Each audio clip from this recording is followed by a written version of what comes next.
D'accord. Pour le moment, je gêne là.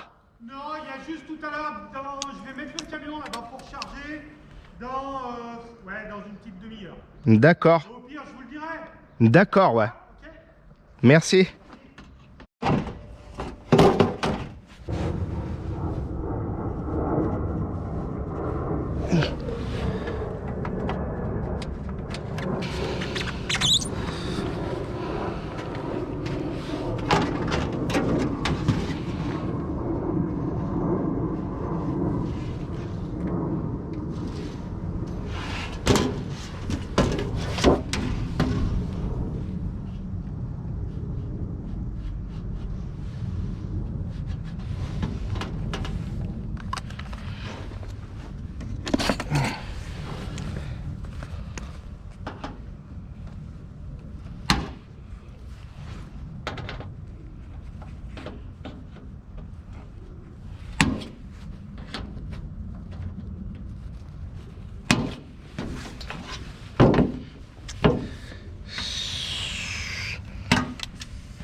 comment ça se fait qu'il y ait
bon les petits tatans, on fait un point rapidement.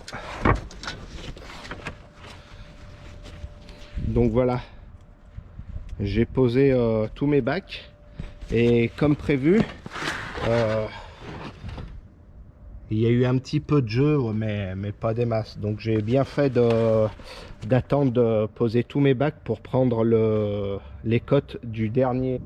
Bon, on va voir si ce dernier bac va bien et puis ça sera bien bon pour aujourd'hui parce que je me suis fait rincer la tête toute la journée là. Regardez-moi cette pataugeoire là, comme ça glisse.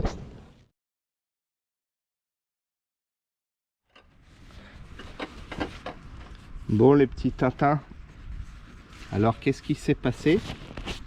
Donc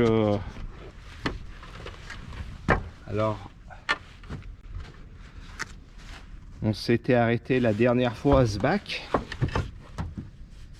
qui avait pris un petit peu de jeu. C'est pour ça que j'ai voulu poser tous les bacs et puis prendre en dernier le bac de nous pour avoir des cotes vraiment précises. Donc je viens de le poser. Là on peut remarquer que j'ai fait des bacs de la même largeur et puis sur la fin j'ai gironné les deux derniers. Ça évite d'avoir une noue et puis venir agrafer ses bacs dans la noue. Donc quand on a des petites noues, c'est bien de gironner les bacs. Si on gagne du temps, puis ça évite les merdouilles quoi. Qu'est-ce que j'ai fait aussi? J'ai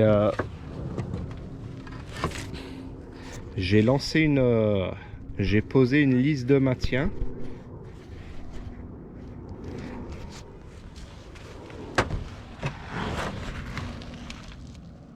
Un 6-4 parce que les tuiles qui étaient posées en rive, elles avaient tendance à baigner dans le couloir.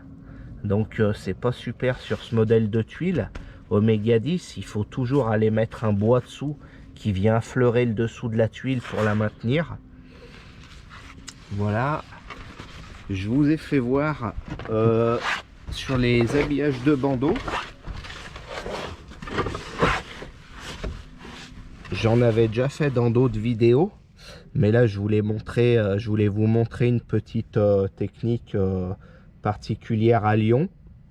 Enfin, il me semble que c'est lyonnais, hein. Il m'a pas semblé en avoir vu ailleurs. C'est faire des pinces avec ce qu'on appelle là les petites langues de chat. Et j'ai juste fait un recouvrement moi. Je me suis pas agrafé dedans parce que le développé de la plage est vraiment petit, donc on voit que c'est rigide et ça va jamais s'écarter de toute manière. Voilà, j'aurais pu même ne pas en faire de pince. Ça aurait été aussi joli. Et puis bon, c'était histoire de vous faire voir une autre méthode. Là, on peut, au niveau de la bande Z, j'ai une dépassée de 2 cm. Parce que il y a vraiment pas beaucoup de longueur, donc les bagues vont pas dilater énormément. Et puis je suis venu rabattre ma pince à ras la bande Z. Sur des longues bandes, il faut prendre en compte la dilatation et puis laisser un jeu.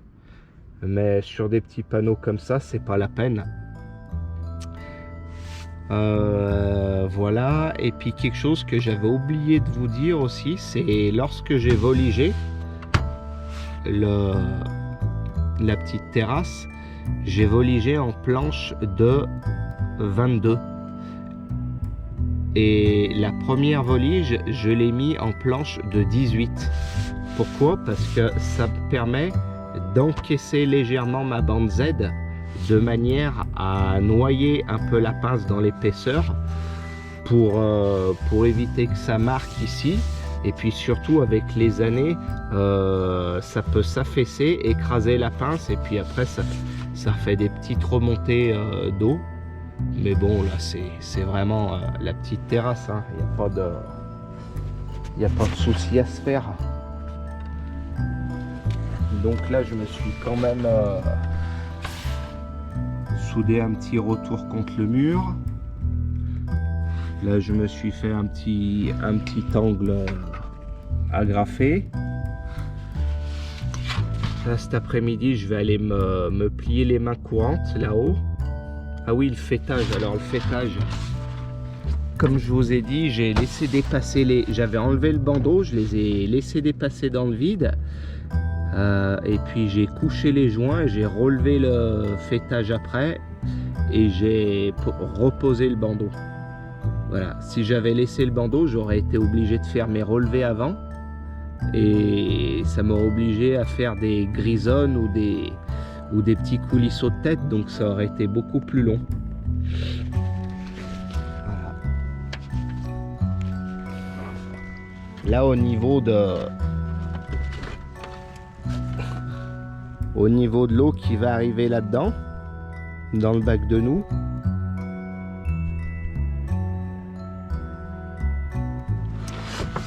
je pense qu'ici il va y avoir pas mal d'eau qui va arriver. Ça va être canalisé dans le bout de couloir que j'ai fait avec ce grand relevé. Par contre au niveau de la ligne de nous, j'ai peur que ça arrive un peu vite, que ça tape. Et c'est pour ça que j'ai laissé une pince bien ouverte. Comme ça, ça ne pourra pas jaillir par-dessus la pince. Donc voilà. Voilà les petits pimpins.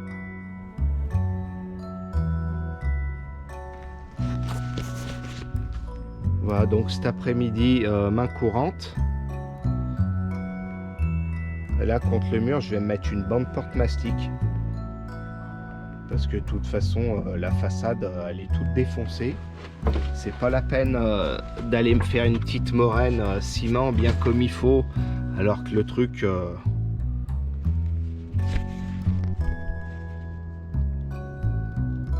tu vois, il est tout lézardé.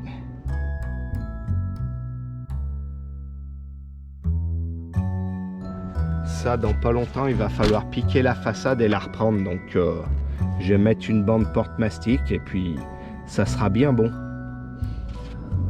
Bon, allez, je vais remettre les tuiles et puis on va aller manger.